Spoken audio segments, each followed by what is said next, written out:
The year is 2200. Humanity has mastered space travel and can now live in homes located in planetary orbit. Mayumi is a young, attractive woman, a potter passionate about her craft, working in her studio in one of these space-based houses when her husband Naoki suggests she take a break. She washes her hands and goes out for dinner. Afterwards, she accepts a delivery brought by a cargo shuttle with the help of their household robot, Q. Suddenly, she feels a ringing in her ears, and a terrifying vision flashes before her eyes. Red streaks, and she herself lying in a pool of blood. But then her husband calls her name and reminds her they have an appointment with the doctor. Mayumi assures him that she's fine, yet when Naoki turns away, her face becomes troubled. She follows Naoki into a room outfitted with metaverse chairs that allow a person to travel to any point. She admits she often confuses what's real and what's virtual. The device turns on, and Mayumi finds herself in a clinic where her husband and the doctor are already waiting. She tells the doctor that her ears often ring and her head hurts. The doctor suspects she has a post-traumatic disorder since she lost her memory after spending time in a coma caused by a head injury she received during a tsunami. Strangely enough, Mayumi doesn't remember the cataclysm at all.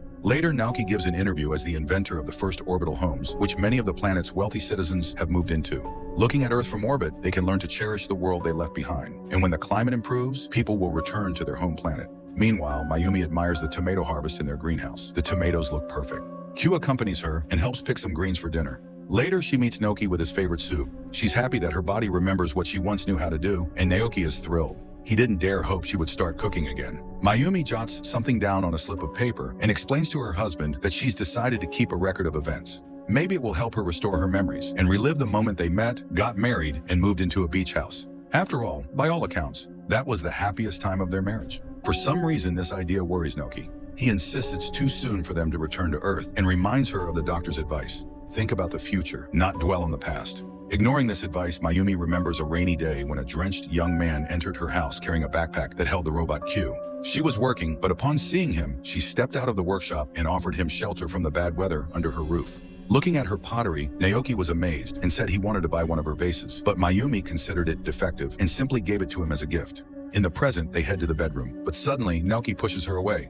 She doesn't understand what she did wrong, yet he refuses to explain. Mayumi is surprised that her husband believes he knows her better than she knows herself. He agrees he knows his wife well, and she is not Mayumi. Naoki raises a knife above her, and Mayumi wakes up. Disturbed, Mayumi goes to the doctor and tells him about her nightmare. It was so realistic she's afraid to go back to sleep. The doctor urges her to forget it, believing it a symptom of PTSD. He reminds her that it was Naoki who stayed by her side all that time. The doctor himself thought it was pointless and believed she would never regain consciousness, but Naoki never gave up, and when she finally woke, he was beside himself with joy. Mayumi returns to reality and takes a shower, but there it gets even worse. She sees bloody streaks on the glass, and her neck aches badly.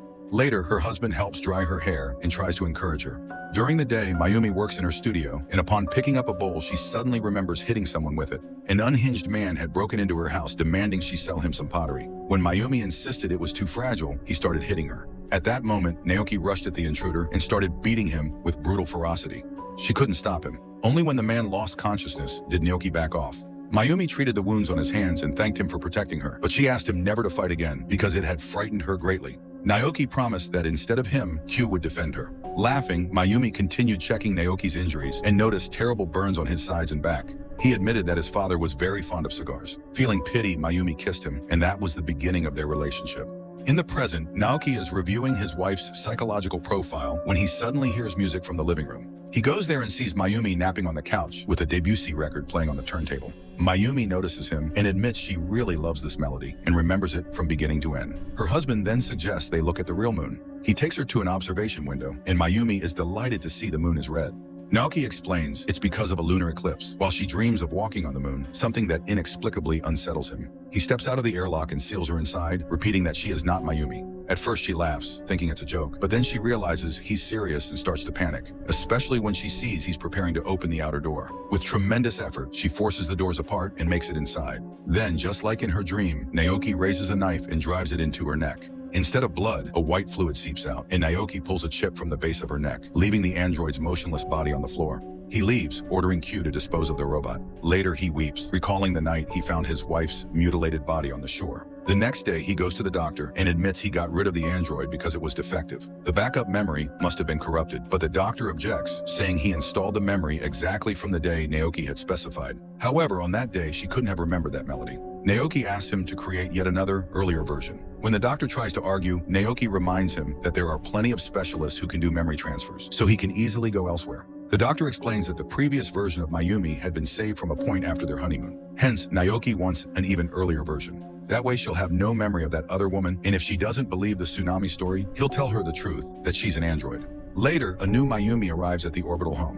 When she comes to her senses, she has no idea where she is. Naoki explains that they went out to make copies, but were in an accident and she died. Mayumi refuses to believe it, but then hesitates and asks how long it's been. Hearing that 5 years have passed, she jumps out of bed and rushes to the window, then suddenly calms down and lets him hug her. He thanks her for returning to him. The next day, Mayumi is in the workshop when her husband comes in and throws a cracker at her. Mayumi throws one back, they goof around, and then she shows him their wedding photo, confessing it was the happiest day of her life. He agrees, but reminds her that every other day was just as happy. Mayumi admits she feels as if she cheated death, but will it be enough for him to have just a copy of her? Naoki confesses it's the best solution under the circumstances and suggests they travel somewhere together. In the next instant, they're driving down a beautiful road among trees, enjoying the sunshine and birdsong. Stopping at a small shrine, Mayumi suddenly notices a house nearby. She walks toward it and seems to slip into an earth bar where she meets a woman named Jab. Naoki calls her name and the vision fades. They move on to a beach house where they spent their honeymoon. Mayumi remembers the objects in the living room, and they laugh about how Q once made a hole in a column. It starts to rain. Mayumi runs outside, letting the warm raindrops wash over her face. Naoki catches up to her, but she suddenly recalls encounters with Jab, sees the woman's face before her, and calls out her name. Naoki's smile fades. The couple returns to the orbital home. Mayumi feels uneasy and tries to explain things to her husband, but he takes her to an elevator and rides it to the top of the tower, where gravity is negligible. Floating, Mayumi forgets everything and basks in this strange sensation. But once she's used to it, she tells her husband she can't stay here. He knew all along she was seeing someone else. Naoki pretends he doesn't understand. Besides, it doesn't matter now. But Mayumi says it does matter. She loves Jab. She can't be with him. Naoki embraces her and breaks the android's neck. He holds another copy of his wife and cries, recalling how on one rainy day she begged him not to hurt her or use violence. Then he realized she had found someone else and lost control. He wasn't a cruel man, yet Mayumi showed him the bruises on her arm from his grip. Enraged, Naoki smashed the furniture while she remembered Jab.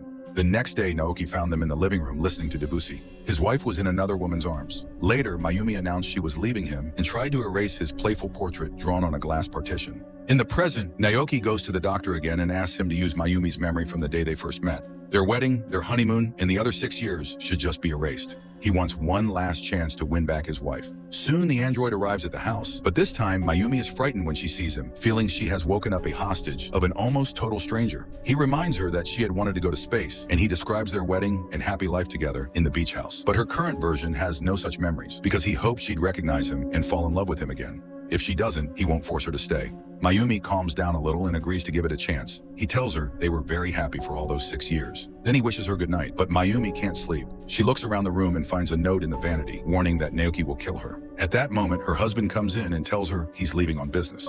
When he returns, he'll show her around the house. After he's gone, Mayumi finds Q and asks the robot to help her escape. Q leads her to the elevator, and Mayumi goes up the tower. She doesn't understand why the robot brought her there and wants to know who wrote the warning. Suddenly, she hears her own voice. Turning around, she sees an exact copy of herself, who admits she's the one who wrote that note. Shocked, Mayumi sees many duplicates of herself silently emerging from all corners of the room. They explain that Q saved them, but Naoki destroyed their identities, yet they retain some remnants of memory. They are all the same person, and now she must save her earlier versions. Q confesses that it can summon a transport shuttle, and Mayumi suggests that her duplicates escape on it. But first, they need to exchange memories. The androids begin the process. Time rewinds to an evening when Naoki finds Mayumi packing her suitcase. Naoki begs her to stay, but she shows him the bruises on her skin. He always promised not to hurt her again, and she always believed him, but it kept happening. Maybe it's because he suffered in childhood, but she can't endure it anymore. She walks into the yard, but he catches up to her. Seeing the knife, Mayumi panics and climbs onto the parapet. Naoki drops the blade, yet pushes her.